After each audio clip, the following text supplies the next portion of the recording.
तो बस कुछ दिन बाकी हैं बजट 2025 के। वित्त मंत्री निर्मला सीतारमण 8वीं बार मोदी 3.0 का पहला बजट और वित्त मंत्री निर्मला सीतारमण का 8वां बजट पेश होने वाला है। इस बजट से तमाम इंडस्ट्रीज उम्मीद कर रही हैं कि इस बार कुछ ज़्यादा होगा, कुछ बेहतर होगा। जाहिर तौर पर रियल एस्टेट सेक्टर की उम्मीद ज़्यादा है, क्योंकि रियल एस्टेट सेक्टर के साथ साथ 250 से ज़्यादा इंडस्ट्रीज रन करती हैं। पिछले कई बजट में हमने देखा कि वित्त मंत्री का फोकस अफोर्डेबल हाउसिंग पर रहा था, लेकिन सिर्फ अफोर्डेबल हाउसिंग से काम नहीं चल रहा है। रियल एस्टेट सेक्टर को काफ़ी कुछ ज़्यादा की उम्मीद है। वो ज़्यादा क्या है, क्या चाहते हैं डेवलपर्स, क्या चाहते हैं एक्सपर्ट्स, समझने की कोशिश करेंगे। हमारे साथ 3 खास मेहमान हैं। हमारे साथ अरविंद नंदन जी हैं, जो कि MD हैं सेविल्स इंडिया के। हमारे साथ चिंतन शेठ हैं, CMD हैं शेठ रियल्टी के। और हमारे साथ सृष्टि मेहता हैं, जो चीफ एडवाइजर हैं पैराडाइम रियल्टी की। अरविंद सर, चिंतन जी और सृष्टि जी, बहुत स्वागत है आपका जी बिजनेस पर। शुरुआत अरविंद सर आपसे ही करते हैं।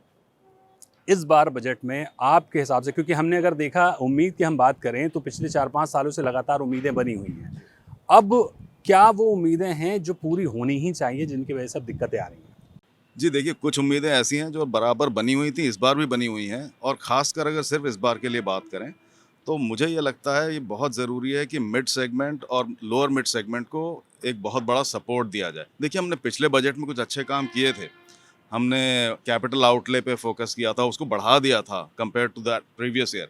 लेकिन अब सिर्फ इन लॉन्ग टर्म प्लान से काम नहीं चलेगा। मेरा ख्याल है तुरंत ज़रूरत है मिड सेगमेंट को, लोअर मिड सेगमेंट को बड़ा सपोर्ट देने की, डिमांड साइड पे भी, सप्लाई साइड में भी। तो ये मेरा ख्याल है एक बड़े पैमाने पर ये करने की ज़रूरत है। इसकी डिटेलिंग पे हम ज़रूर बात कर लेंगे अभी आगे चल। चिंतन जी, इंडस्ट्री का दर्जा देने की बात बहुत लंबे समय से हो रही है। रियल एस्टेट सेक्टर लगभग हर बजट में ये उम्मीद करता है कि शायद इस बार तो इंडस्ट्री का दर्जा मिल ही जाएगा। इस बार भी एक्सपेक्टेशन है इंडस्ट्री के दर्जे को लेकर। क्या दिक्कतें आती हैं इंडस्ट्री का दर्जा ना होने की वजह से? जाहिर तौर पर इंडस्ट्री का दर्जा मिलेगा तो फंडिंग आसान होगी, सस्ता फंड मिलेगा और भी बहुत सारी चीज़ें होंगी, लेकिन पूरी क्यों नहीं हो रही है ये मांग? दिक्कतें कहाँ आ रही हैं? दिक्कतें तो मैं जानता नहीं हूँ कहाँ से आ रही है गवर्नमेंट की तरफ से, बट ये जो इंडस्ट्री स्टेटस जो है उसका जो लॉन्ग टर्म प्लान है, जो से फॉर एग्जांपल अपना जो क्या बोलते हैं 2047 का जो प्लान है, विकसित भारत अमृतकाल, तो उसको जो उसकी तरफ जो वो टारगेट की तरफ अपने को अगर बढ़ना है, तो खाली इंफ्रास्ट्रक्चर इन्वेस्टमेंट उसका मतलब ये नहीं होगा खाली कि रोड में डालेंगे पैसा या ब्रिज बनाएंगे, एयरपोर्ट बनाएंगे। हाउसिंग हाउसिंग बहुत बहुत ही ज़्यादा अहम एक लेग है, जो पैर है जिसपे ये पूरी गाड़ी, पूरी इकोनॉमी चल सकती है और चलेगी। तो इंडस्ट्री स्टेटस हाउसिंग के लिए बहुत ही ज़्यादा इंपॉर्टेंट है, क्योंकि ये देने से ही हाउसिंग को, जैसे आपने बताया, इंफ्रास्ट्रक्चर स्टेटस देने से फंड की रिक्वायरमेंट, कॉस्ट ऑफ फंड जो बोलते हैं वो सस्ता हो जाएगा। और not just cost of fund, Avenue of funding, बहुत सारा पैसा है देश में विदेश में जो infrastructure investment point of view से इंडस्ट्री स्टेटस आने पे इंडिया में आएगा। और ये आने से जो ग्रोथ चाहिए, जो पीछे से जो टेलविंड बोलते हैं चाहिए, वो मिलेगी। और हम क्यों ये नहीं हो रहा है, कैसे नहीं हो रहा है, ये तो भाई हम हर साल आते हैं। आई थिंक इसकी लाइव टेलीकास्ट आप रिपीट देख लो पिछले 5 साल की, तो सब सेम ही रहेगा कि हम बोलेंगे हमको इंडस्ट्री स्टेटस चाहिए, इनके ये बेनिफिट्स हैं। पर आई थिंक आज नहीं तो कल गवर्नमेंट को इसकी तरफ गौर देना पड़ेगा। और रियल एस्टेट इंडस्ट्री पिछले 5-7 साल में जिस तरह से चेंज हुई है और स्ट्रक्चर्ड हुई है, कॉर्पोरेटाइज हुई है और कंसोलिडेशन जो हुआ है, तो वे हम सही डायरेक्शन में, सही दिशा में मूव कर रहे हैं ये सब्जेक्ट पे, कि भाई इंडस्ट्री ओवरऑल इम्प्रूव हो रही है, द अनऑर्गेनाइज पार्ट कम हो रहा है, ऑर्गेनाइजेशन ज़्यादा बढ़ रहा है। तो सूनर और लेटर ये इनको करना पड़ेगा। बिल्कुल। सृष्टि जी, आपसे मेरा सवाल ये होगा कि जाहिर तौर पर हम देखते हैं कि हर बजट में महिलाओं को कुछ ज़्यादा एक्सपेक्टेशन होती है कि जो विमेन ओनरशिप है उसको बढ़ावा दिया जाए।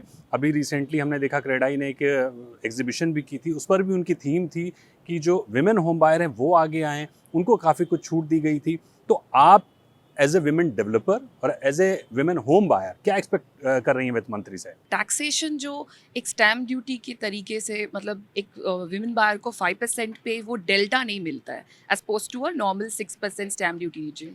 सो इस चीज़ को थोड़ा वहाँ पे रिलैक्सेशन आना चाहिए। लाइक अगर 3% तक की स्टैम्प ड्यूटी की जाए एक फीमेल बायर के लिए, एक बहुत बड़ा इंसेंटिव है। Then also GST, why can't they lower it for the women buyer?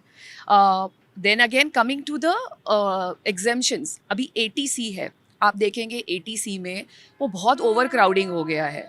जो 1.5 लाख का एक लिमिट आता है प्रिंसिपल कंपोनेंट पे, वो तो आपके पीएफ में चला जाता है या टैक्स सेवर फंड या इंश्योरेंस में। अगर होम लोन लिया है तो 1.5 लाख का एक अलग से कुछ कंपोनेंट प्रिंसिपल के लिए मिल जाए।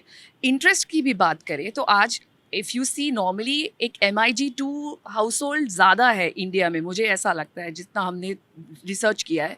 उस हिसाब से अगर आप देखेंगे जो 2 लाख का एक मिलता है 24B में एक इंटरेस्ट डिडक्शन, वो भी कम है क्योंकि एक 1 करोड़ का घर कोई लेने जाएगा तो उसमें सपोज 75 लाख 80 लाख का तो आपका लोन हो गया। अब उसमें आपके पहले ही कुछ साल में 9% के इंटरेस्ट पे ही 8 लाख रुपए तो मिनिमम आपका इंटरेस्ट लग गया, तो मतलब महीने का 75,000 हो गया। सो अगर 2 लाख की एग्जामिशन मिलती है इंटरेस्ट पे, तो क्या वो 3 महीने का ही एक इंटरेस्ट का एक कंपोनेंट मिला। आई थिंक ये कैप और बढ़ सकता है। सो एक इंटरेस्ट कंपोनेंट से अगर 2 लाख और बढ़ा दिया जाए 24B के साइड पे, और ATC में 1.5 लाख का अलग से हाउसिंग का जो प्रिंसिपल कंपोनेंट है उसका बूस्टर दिया जाए। सो आई थिंक ये सब चीज़ें काफ़ी हेल्प करेंगी ओवरऑल। बिल्कुल, ये कई चीज़ें हैं जिन पर आपने ध्यान खींचने की कोशिश की हैं, ये काफ़ी कुछ हेल्प करेंगी विमेंस होम बायर को इनकरेज करने के लिए। अरविंद सर, आपसे मेरा सवाल ये होगा कि हमने पिछले कई बजट से देखा है कि वित्त मंत्री का जो फोकस है वो अफोर्डेबल हाउसिंग पर लगातार बना रहा है। बहुत सारी उन्होंने छूट देने की कोशिश की है, सपोर्ट करने की कोशिश की है कि बढ़ावा मिले अफोर्डेबल हाउसिंग की, लेकिन शायद दूसरी तरफ जो डेवलपर का इंटरेस्ट है वो कम होता जा रहा है लगातार अफोर्डेबल हाउसिंग पर। तो ये जो मिसमैच है इसको कैसे पूरा किया जाए कि सरकार चाहती है कि अफोर्डेबल हाउसिंग बने, लेकिन बने कैसे जब डेवलपर को उसमें फ़ायदा ही नहीं होगा, जब उसको मार्जिन ही नहीं होगा तो डेवलपर क्यों बनाएगा। तो ये जो गैप है ये कैसे भरेगा? देखिए दीपक जी, इसमें दोनों तरह की बातें हैं। डेवलपर तब बनाएगा जब डेवलपर को कॉन्फिडेंस होगा कि वो बना के बेच सकता है, बना के म्यूजियम में तो रखना नहीं है। और डेवलपर को कॉन्फिडेंस तब आता है जब ग्राहक दिखाई पड़ता है कि मार्केट में आ गया। अब देखिए, पिछले कम से कम 2-4 सालों में एक ये चीज़ बहुत प्रोमिनेंटली दिखाई पड़ने लगी है कि जो अफोर्डेबल सेगमेंट का बायर था उसका कॉन्फिडेंस इस समय काफ़ी नीचे चला गया है। या तो नौकरियां चली गई थी या नई नौकरी शुरू की है, अभी इनकम स्टेबलाइज नहीं है, फैमिली स्टेबलाइज नहीं है, वो एकदम से खर्चा करने की हालत में नहीं है। उसको पॉलिसी लेवल पर भी अभी उतना सपोर्ट नहीं है। जैसा सृष्टि जी कह रही थी कि अगर हम उसको बढ़ा दें उसके इंसेंटिव्स को तो वो कर सकता है। डेवलपर को भी उसी तरीके से, एक ज़माने में हमने ATI भी रखा था, अगर उस तरह का इंसेंटिव आप वापस दें, टैक्स हॉलीडे और बड़ा टैक्स हॉलीडे दें, मेरे ख्याल से 8-10 साल के लिए आप उसको छूट दें, क्योंकि ये लॉन्ग टर्म प्लान है आपका। आज सिर्फ 15-16% सप्लाई का अफोर्डेबल बन रहा है। वो इसलिए बन रहा है क्योंकि बिल्डर को ये नहीं पता है कि वो बना देगा तो अगले दिन कंगाल ना हो जाए। तो ये ज़रूरी है कि जो सप्लाई साइड है उसे डिमांड साइड का कॉन्फिडेंस दिखाई पड़े, और डिमांड साइड का कॉन्फिडेंस दिखाने के लिए हमारी पॉलिसी का सपोर्ट बहुत ज़रूरी है। एडिशनल सपोर्ट चाहिए, क्योंकि जब कोविड जैसी दुर्घटना आती है तो पॉलिसी होने के बावजूद आ जाती है। तो आपको एक अलग से सपोर्ट डालना बहुत ज़रूरी है डिमांड साइड के हाथ में। मेरा ये मानना है कि डिमांड साइड को अगर आप कॉन्फिडेंट बनाएंगे तो अपने आप डेवलपर का कॉन्फिडेंस भी ऊपर आ जाता है। एक बिल्कुल सही कहा आपने सर, पॉलिसी आनी चाहिए और पॉलिसी आई भी है। कई पॉलिसीज़ का हम जिक्र अगर करें, रेंटल हाउसिंग पॉलिसी है, आई है, ARHCs थी, आई है, लेकिन वो ग्राउंड पर जिस उम्मीद के साथ हम लेकर आए थे वो ग्राउंड पे इम्प्लीमेंट हो नहीं पाई है। प्रॉब्लम कहाँ पर आ रही है? देखिए, ARHC का अच्छा उदाहरण दिया आपने। ARHC हमने 2020 में मेरा ख्याल है आधे साल के आसपास बनाई थी, जैसे ही पहला लॉकडाउन खुला था उसके बाद आई थी। बहुत अच्छी पॉलिसी थी, उसमें 2 अलग अलग मॉडल थे, लेकिन उसमें भी दिक्कत ये आ रही थी कि या तो जो सरकार के पास जो एक्स्ट्रा या अनयूज रियल एस्टेट पड़ा है उसके थ्रू करना था, या प्राइवेट जो रियल एस्टेट पड़ा है उसके थ्रू करना था। अब उसमें दिक्कत ये होती है कि जब तक आपको, फिर वो इंसेंटिव की बात है, जब तक उनको इंसेंटिव नहीं होगा उसको यूज़ करने का, जब तक आपके रियल एस्टेट रिटर्न 2-2.5% तक बने रहेंगे, तब तक ये काम नहीं करेगा। क्योंकि सबसे बड़ा कल्प्रिट इसमें है लैंड वैल्यू। जब लैंड वैल्यू बहुत ऊपर होती है तो किसी भी तरह आपका जो यील्ड है वो 1.5-2% से ज़्यादा नहीं आएगा। दुनिया के कई देशों में नेगेटिव गियरिंग का एक कंसेप्ट होता है। अगर हम नेगेटिव गियरिंग या इस तरह के कंसेप्ट्स को यूज़ करें, लैंड को अगर हम एक सोशल इक्विटी की तरह ले आएँ, तो अपने आप आपका जो रिटर्न है रियल एस्टेट का, रेजिडेंशियल का, वो 5-6-7% चला जाएगा। आज की तारीख में आपको कमर्शियल में 8-9% के आसपास मिलता है। आप उसके आसपास हो जाते हैं, तब जाके ये इसमें इंटरेस्ट पैदा हो सकता है, वरना बहुत मुश्किल है कि आप 1.5-2% पर बड़ा इंटरेस्ट पैदा कर सकें, जाहिर तौर पर। और फिर पॉलिसी अटक जाती है बन के। Correct sir. चिंतन जी, आपसे मेरा सवाल ये होगा कि डेवलपर्स के मेन पेन पॉइंट क्या है, क्योंकि डिमांड, जैसे हम पूरे शो में बात कर रहे हैं और पिछले शायद कई सालों से बात कर रहे हैं, डिमांड तो बहुत है, लेकिन मेन पेन पॉइंट क्या है जिनकी वजह से अब काम करने में दिक्कतें होती हैं, जिनको आप चाहते हैं कि होना ही चाहिए? अगर हम बजट के पॉइंट ऑफ व्यू से देखेंगे तो सबसे बड़ा पेन पॉइंट आज की तारीख में देखे जाएंगे तो जीएसटी का सिंप्लीफिकेशन बहुत ही ज़्यादा ज़रूरी हो गया है। और मुंबई जैसी सिटी में जहाँ पे redevelopment, development agreement, joint venture जैसी चीज़ें ज़्यादा होती है और वो माध्यम से डेवलपमेंट होता है, जीएसटी बहुत ही ज़्यादा कॉम्प्लिकेटेड और अनसर्टन है। और इसका जो बर्डन है ना, वो end of the day developer तो एंड बायर या एंड यूज़र को ही पास ऑन करता है। और नॉट जस्ट दैट, वो होने के बावजूद भी क्लैरिटी नहीं रहती है कि इसमें स्पेशली अगर आप अफोर्डेबल सेगमेंट की बात करेंगे तो इसमें एनीवेज मार्जिन बहुत कम है। आप कॉस्ट साइड पे पूरा 18-20% भर रहे हो क्योंकि आपको आईटीसी नहीं मिलती, तो आपके 3,000, 2,500, 2,000 रुपये फुट जो भी आपको खर्चा आता है उस पर आप 18-20% जीएसटी भरते हो, which is a very sizeable amount of money. And on the other side जहाँ पे आप सपोज लैंडलॉर्ड के साथ जेवी कर रहे हो या आपको किसी को एरिया शेयर ऐसा कोई मॉडल में काम करना है, तो you are getting taxed on that also. तो दो तीन अलग अलग तरीके से जीएसटी का जो इम्पैक्ट है रियल एस्टेट इंडस्ट्री को, अगर वो स्ट्रीमलाइन हो जावे, सिंप्लीफाई हो जावे, तो काफ़ी चीज़ें स्मूथ हो जाएगी और उसका इम्पैक्ट इमीडिएटली होम बायर पे दिखेगा, क्योंकि डेवलपर जब सर्टन हो जाता है ना तो वो प्राइस में खेल सकता है।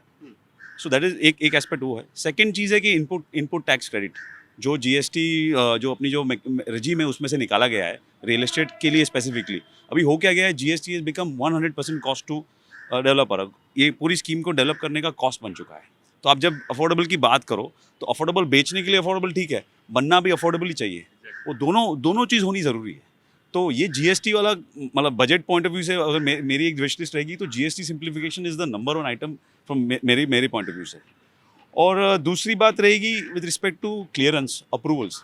ये जो पेन पॉइंट है रेरा आ गया कस्टमर के लिए, करेक्ट, पॉलिसीज आ गई गवर्नमेंट के लिए, पर डेवलपर के लिए क्या है? How is it making it easier for, मतलब बिल्डिंग बनाने के लिए जो अप्रूवल का प्रोसेस है आज भी बहुत ही डिफ़िकल्ट और बहुत ही टाइम कंज्यूमिंग है और उसमें बहुत अनसर्टनिटीज़ है। तो ये दो एस्पेक्ट अगर है, इसको अगर एड्रेस किया जाए तो I am sure affordable housing में भी उस टाइप का मोमेंटम आ सकता है वापस। बिल्कुल बड़ी अहम बात आपने कही कि प्रोजेक्ट डिले देश में एक बहुत बड़ी समस्या है। शायद ही हम देख पाएंगे कि कोई प्रोजेक्ट जो समय पर पूरा हुआ हो, दिक्कतें आती ही आती हैं। अब कंज्यूमर साइड क्या होता है, कंज्यूमर को ये दिखता है कि आपने प्रोजेक्ट डिले किया, लेकिन डेवलपर साइड अप्रूवल, जहाँ तक मैं जानता हूँ शायद 25 से 30 तरह के अप्रूवल होते हैं जो आपको लेने पड़ते हैं, और गवर्नमेंट बॉडी के साथ डील करना और वो समय पर आना, वो अपने आप में बहुत बड़ा चैलेंज है। तो काफ़ी कुछ चिंतन जी ने बताया। सृष्टि जी, आपसे मैं समझना चाहूँगा कि ये कितने तरह के अप्रूवल होते हैं? मैं जहाँ तक समझ पा रहा हूँ 25 से 30 हैं। आपके हिसाब से कितने अप्रूवल होते हैं और इनको सिंप्लीफाई करने के लिए, सिंगल विंडो क्लियर करने के लिए किस तरह से वित्त मंत्री इस पर फोकस करें कि आपके जो अप्रूवल हैं वो समय पर आ जाएं? उसमें क्या रिक्वायरमेंट रहेगी आपकी? See, I think approval, like for instance, हम काफ़ी प्रोजेक्ट्स में SRA प्रोजेक्ट्स भी करते हैं। सो वहाँ पे क्या होता है ना कि एक आपका अप्रूवल पहले तो आपको प्लिन तक का मिलेगा, उसके बाद एक सर्टेन लेवल तक का, आपकी हाई राइज बिल्डिंग है तो आपको CCB 2 पार्टों में मिलेगी, फिर आपको MOEF के लिए जाना पड़ेगा, एंड उसमें भी डेट्स काफ़ी आगे पीछे होता है।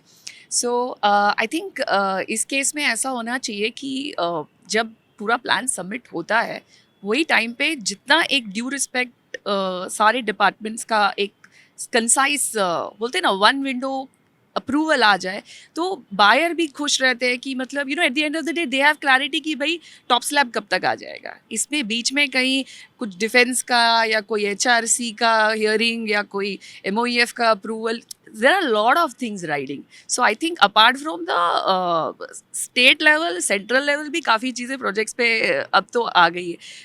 So it's an initial thing that developers should get that due share of time, जिसमें सारा ही एक साथ जो आपने बोला 35-40 अप्रूवल्स होते हैं। अभी ओवरऑल एक प्रोजेक्ट के जो अप्रूवल हैं वो कितने समय में आते हैं? एवरेज टाइम क्या है? आप कौन से अप्रूवल की बात कर रहे हैं? ओवरऑल प्रोजेक्ट मैं कह रहा हूँ कि ग्रीन फील्ड लैंड है, उसको बनने में अगर कंस्ट्रक्शन में 2 साल लगते हैं, हाँ, तो मैं समझना चाहूँगा उसके अप्रूवल कितने दिनों में आते हैं? I think at least takes about more than a quarter for you to get CC, further CC के लिए ठीक है कुछ वीक्स में हो जाएगा. ओसी लाने के लिए भी कितना टाइम लग जाता है, उसमें काफ़ी विजिट्स होती है एंड उसमें फिर buyers don't understand that there Exactly. Is a lot of compliance that has to be done, and they will only chase you for the date you have actually committed to them. Then आप bad box में आ जाते हो फिर कि but it's not in our control, you know. Approvals definitely depends on the department, so yeah. Correct. Approval बहुत important है. इसीलिए हमेशा से ये बात रही है. मैं सिर्फ एक बात कहना चाहता हूँ कि अगर हमें एक पर्टिकुलर इंडस्ट्री का स्टेटस आए तो बहुत सारी, सब कुछ नहीं सुलझेगा, लेकिन बहुत सारी समस्याएं सुलझ सकती हैं. सबसे पहले जैसा ये कह रहे थे कि आपकी फंडिंग क्लीन हो जाती है और उसके अलावा आपकी स्ट्रीमलाइनिंग हो जाती है अप्रूवल्स की प्रोसेस की. आपको हर जगह भागना नहीं है. तो वो जब तक नहीं होगा तब तक ये छितराया हुआ बिखरा हुआ ये रहेगा, ऐसा लगता है. बिल्कुल सही बात कही आपने सर. ये जो हम बात कर रहे थे, ये ज़्यादातर हमारा फोकस अभी हाउसिंग पर था, रेजिडेंशियल सेगमेंट पे था. अब थोड़ा सा शिफ्ट होते हैं कमर्शियल पे. अरविंद सर, आपसे समझना ज़्यादा बेटर होगा, क्योंकि जैसे हम देख रहे हैं कि कमर्शियल रियल एस्टेट में, ऑफिस स्पेस में पिछले कुछ समय में हमने देखा काफ़ी बूम रहा है. और जो मल्टीनेशनल कंपनियां हैं उनका भी फोकस हमने देखा है ग्रेड ए बिल्डिंग्स में ज़्यादा बढ़ा है. जाहिर तौर पर ग्रीन बिल्डिंग का कॉन्सेप्ट बढ़ा है, अब वो समझ रहे हैं और उनका फोकस भी ग्रीन बिल्डिंग है, एक ग्रेड बिल्डिंग को ही फोकस में रखा है. अच्छा खासा इन्वेस्टमेंट आ रहा है ऑफिस स्पेस में. जाहिर तौर पर एक रोज़गार बनते हैं, अच्छा रियल एस्टेट बनता है. तो ये जो सेगमेंट है, इसको और बढ़ावा देने के लिए वित्त मंत्री को क्या करने की ज़रूरत है? देखिए, इसमें बहुत सारी चीज़ें हैं, लेकिन इनमें मैं जीसीसीज भी एक है सर. हाँ, जीसीसी भी है, तमाम चीज़ें हैं. तो अगर आप दो बड़ी बातें मैं कहूँ, देखिए, एक तो यह है कि इसमें भी मैं रिटेल इन्वेस्टर के पॉइंट ऑफ व्यू को लेना चाहूँगा, क्योंकि हमारे दर्शक ज़्यादातर रिटेल इन्वेस्टर होंगे. रिटेल इन्वेस्टर जो है कमर्शियल रियल एस्टेट में आज पार्टिसिपेट करता है रीट के थ्रू. रीट में थोड़ी सी और सुधार की संभावनाएं हैं. उस पर अगर सरकार काम करना चाहे, जैसे डिविडेंड डिस्ट्रीब्यूशन टैक्स है. लेकिन मेरे ख्याल से जो ज़्यादा अहम मुद्दा है वो रीट में जो होल्डिंग पीरियड है कैपिटल गेंस के लिए, अगर उसको थोड़ा कम कर सकें ताकि वो एट पार आए बाकी तरह की इन्वेस्टमेंट से, तो वो थोड़ा ठीक होगा. अब आते हैं जो एक्चुअल रियल एस्टेट है, कमर्शियल रियल एस्टेट, उसमें बहुत सारे काम हो सकते हैं. लेकिन इन दिनों जो फोकस है, जैसा आपने कहा कि ग्रेड ए में लीज़ करती हैं ये बड़ी कंपनियां जो हैं, और बड़ी कंपनियां आज भी ग्रेड ए में न सिर्फ लीज़ करती हैं बल्कि उसको क्वालिफाई करने के बाद लीज़ करती हैं कि अगर ग्रीन सर्टिफिकेशन है कि नहीं, सस्टेनेबिलिटी है कि नहीं.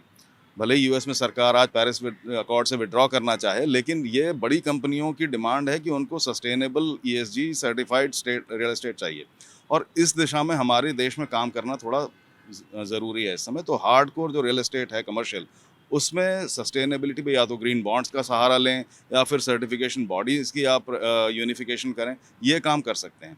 क्योंकि फंडिंग जो आ रही है वो ज़्यादातर एक ग्लोबल फिनोमिनन के तहत आ रही है. पिछले साल 4.5 बिलियन करीब आई है, इस साल और हो सकता है आ जाए.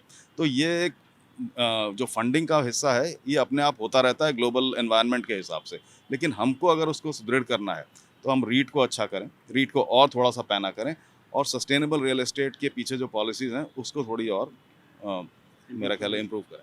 तो वित्त मंत्री से डिमांड पर चर्चा ये जारी है. हमारे साथ तमाम मेहमान बने हुए हैं. छोटे से ब्रेक के लिए रुक रहे हैं और जल्द लौटेंगे और इस चर्चा को आगे बढ़ाएंगे.